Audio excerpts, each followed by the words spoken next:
You have to really prepare yourself, not just to leave out there, but to stay out of those prisons. If you have a criminal type mind or making bad decisions in life, that stuff will still stay with you. 1974, I was coming from a job interview, and two gentlemen that I knew of asking me to be a lookout man. I was really scared to do it. I didn't want to be called a certain name. I didn't want to be this or that. So I said, all right, it wouldn't harm. I could stand outside the doorway when nothing happened.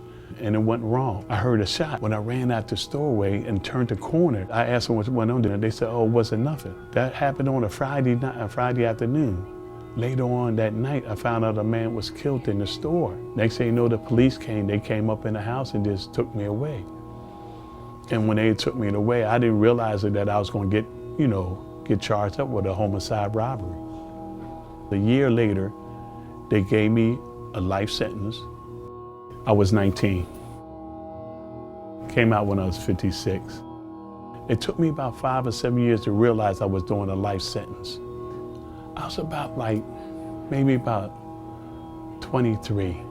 A friend of mine I was around for a few years, he went home, and I never really hugged a brother like that. I hugged him because I looked at him as a brother. Came to my mind that I would never see him again, and tears came out my eyes. But he always tried to instill in me, man, and say, don't never give up, don't never give up, don't never give up. It's a struggle inside that environment. Sometimes you be real high one time, feeling good for months, and then next thing you know, you'll come back down here. I think one of the biggest things that you can ask about, are you the same person that you came in here with? And what can you do to help, counteract all these things that's going on out here? I started following people who were going to school. I started following people that were doing trades. I said, man, maybe I probably could do that. We do enough talking out of our mouths. Do we actually really feel it in our heart to do what is right? And do we have to act upon them? So a lot of them think that when they go back home, it's that people's gonna come to them with open-handed, on a silver platter. It's not gonna be like that. You got to remember the damage that you've done. I always have a message. I always leave food to the people that are a step away from going inside that environment. And I always tell them to take advantage of certain things in their life.